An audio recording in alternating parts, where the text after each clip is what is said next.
Welcome back to Final Fantasy Ultra Champion Edition. We are tackling what I am just going to call the Southwest Castle. I don't know. We've got a Northwest Castle where Astos is hiding out. We saw a peek at this one in the last video, our airship exploration video. Now we are going to actually take a peek at what is waiting for us in here. Each floor looks to be a little one-room area here with some hazards and a couple of tricky battles meant to just kind of drain your resources on your way down, and then a trap square in front. We did see the battle here with the time mages and the sages guarding what should be the crown if the person standing up at the main floor is to be believed. This one's going to be a little better. The last time when we took a party wipe, we had 2 sages hanging out there, so it was 2 time mages, 2 sages. The sages have some really nasty magic, as we'll see. Time mages seem to mostly cast defensive magic, but the sage right there comes out with Bolt 2. We let the sages hang around a little bit too long last time, and the last remaining sage got to Quake, which did over 400 damage to everybody. But this time instead of going for the defense and getting everybody protected with the shell, I went right for casting Soft, which is the instant death petrification attack. And it landed. It worked. So cleaning up the time mage will not be a major issue. We will take care of that. So T-Hawk, our cleric, is becoming something of a rock star with the addition of Soft. And it is indeed the crown. I'm not sure what the crown's going to be used for yet. Normally we would have seen it and used it, and it would have long since outlived its usefulness, except for the weird crown check made at the Castle of Ordeals.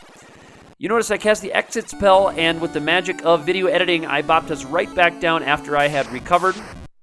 And we are going to tackle the next one. This is where I believe the cube is hanging out in this room.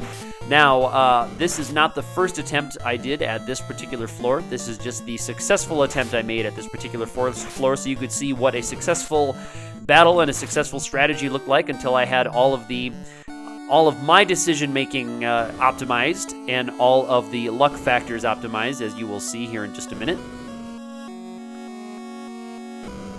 But not too bad of a random battle there. The rogues, etc. Not so bad, because we have 4 MagiTek armors to fight. Now, MagiTek armors can attack. They do pretty decent damage with attack, but it's not nearly as much as their beams, where they have Tech Laser and Bolt Beam and Ice Beam and Fire Beam. And you see Bolt Beam right there did a couple hundred. They can easily do over 400, as you saw there with Sulla. And actually, the key in this battle was trying to get the shell attack, the shell spell to fire, before I lost, either T-Hawk or Esper, my defensive characters. Losing Sulla was not a catastrophic loss, because all Sulla can do is just some single targeting physical damage, and these guys have pretty good defense, and I'm going to guess, this is just a speculation, I'm going to guess that these guys are also regenerative, as was, I believe, Warmech was supposed to be regenerative, although the regenerative monsters didn't quite work in the vanilla version. That's just a guess on there. So Ice Beam, you can see, now that we were shelled, does significantly less, but still good damage. Can do up to around 200, even with the shell. But as you saw there, Soft, my single targeting Soft spell, can take one out in a single hit. Bolt 3 also does great damage, but these guys have just so many hit points. They have so many hit points. Heal 2 will help a little bit. That'll help him survive maybe one more attack. If we can keep him healed up, you can see that brought him enough to survive the next attack. But now we have another one down to the Soft spell. So he's out of his big healing, and the choice is I'm just going straight offense, going to cast Soft to try to take out that third one, and then we're going to start trying to wear down the top left one with damage. There's Fire Beam taking Esper down to be within a single hit, and there's Ice Beam taking out Esper. And Soft takes out MagiTek number 3. The issue here now is that I want to make sure I can do enough damage to this thing to actually take it out. I'm going to try muting it. I'm guessing that it's probably immune to a lot of statuses. I do have Chakra, so I can hang around a little bit with my White Mage. But I'm hoping that Zonk, my Sage, can kill it with the Comet spells, because we're out of charges on our Bolt 3.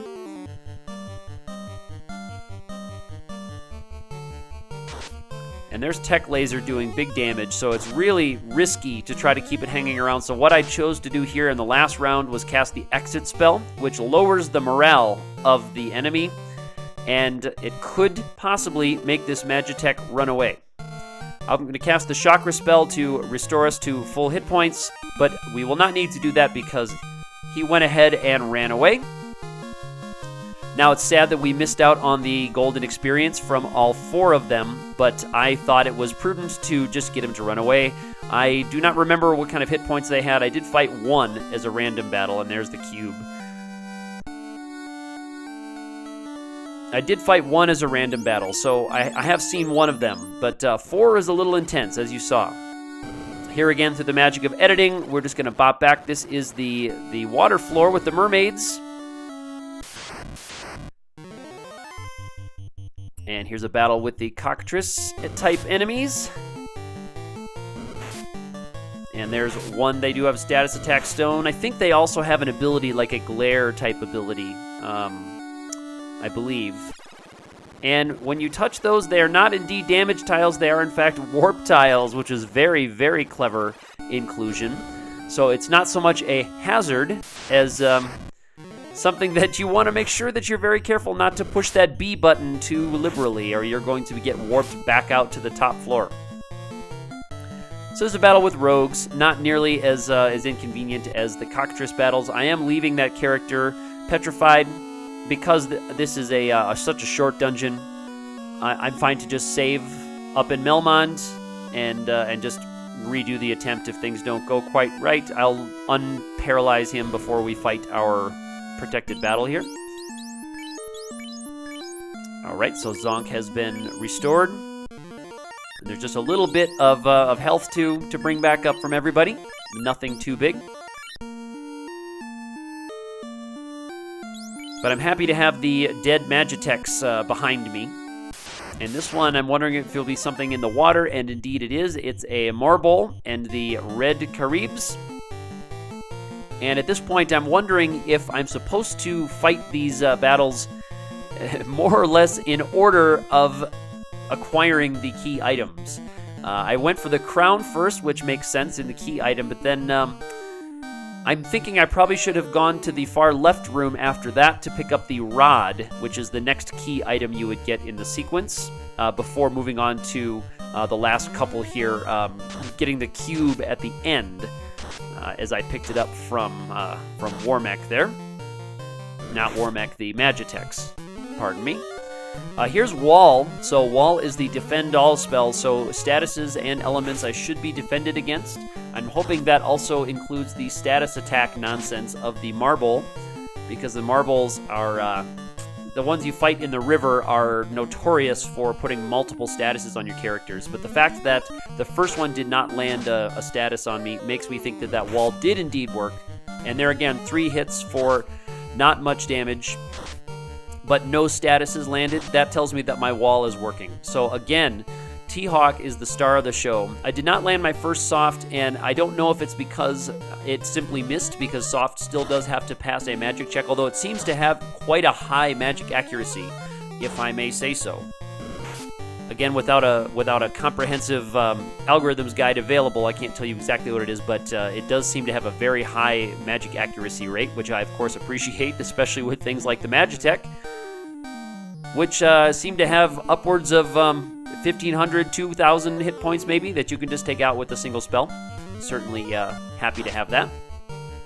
So the fact that I've missed 2 of them now makes me presume that these marbles are immune to whatever element the soft one is. I don't know if it is the poison stone element. I know that some of the elements have been changed in this one, so I don't know if our old poison/stone element has been left intact, or if maybe they've been separated and poison and stone are now their own separate elements, or maybe the soft spell is on the status element, our old friend, the status element. It's hard to say. It's hard to say. But it does make sense that the Marble would be immune to a lot of these statuses that it can inflict, so there's really not much more. I just pour some damage into it here for the last couple of rounds. I used haste on Sola there just to do a little extra damage, but we're in good shape. And it is the loot, which the loot, I guess, should be the first one you pick up, huh? The loot is the first one you pick up. Normally, you don't get that from the mermaids. You get the slab from the mermaids. You get the loot from Princess Sarah. But here's our last one. It's a rod that the dwarves have preserved for 2,000 years. Normally, that's the rod that shatters the fiend of the, not the fiend, shatters the plate behind the vampire in the Earth Cave on the way to the Fiend of Earth. And this one, I don't see any hazards in here. It's just a very domestic-looking room, very domestic-looking space with pots and jars and chairs. And this room is there's either something I'm missing with the decoration of this room, or this one is I don't know, my least favorite of the redone dungeon tiles in this room, unless there's a reference to something that is going over my head, which is quite possible. Otherwise, I don't quite get the visual storytelling of this room. I know the dwarves do have a very, I think it's a reference to the dwarf cave, which is very domestic, of course, but past that, it doesn't seem to have the same kind of creative flair as the warp tiles that look like damage tiles, which was pretty awesome. So here's 2 eyes and a couple of undead. The stop spell is kind of a nasty one, and fire 3, you can see it must not be weak to fire 3. It may resist fire 3 because that really did not do very much damage. Either it resisted it or it just rolled very low on its possibility. Now my wall spell here, I'm also going to hope that my wall spell protects me from all of the nonsense that the eyes are going to be throwing on me. Eyes in this game are known for throwing one-hit kills at your characters. Things like, it's called Rub in the vanilla version, and then XXXX is another one that I think they can pull out, which is just another instant death spell. And then the stop spell first on their rotation knocked a couple characters into stun status, but the wake spell will help out with that. I'm just trying to decide what spell to use here. There's the death spell. It did land on Esper, so that gives me some information that maybe the death spell is non-elemental, or maybe the wall spell does not protect from whatever element the death spell is on. Death was an element, one of the 8 elements in the vanilla version. There's also, and this is very unlikely, there's also the old bug in how the death check was calculated, or the hit check was calculated in the old version, where if you rolled a 0 on your 0 to 200 roll, you could land anything on any target. So even something that was immune to a status or a particular element, if you got that just short of 0.5% chance on your random roll, you could land it. I'm highly questioning whether that was the case there. But anyway, we have cleared out what I'm calling the Southwest Castle. We have all 4 of the key items from there, and thanks to some editing, you did not have to see a couple of party wipes against the MagiTEKs, but all the other ones were my first attempts at those battles. The MagiTEKs are the only ones that needed a little bit of practice, little decision-making, and a bit of luck. So if you like the series, give me a thumbs up, hit that subscribe button, leave me a comment, and next time we'll be attacking another one of the second half of the game dungeons here in Final Fantasy Ultra Champion Edition. We'll see you next time for more exciting ROM hack action.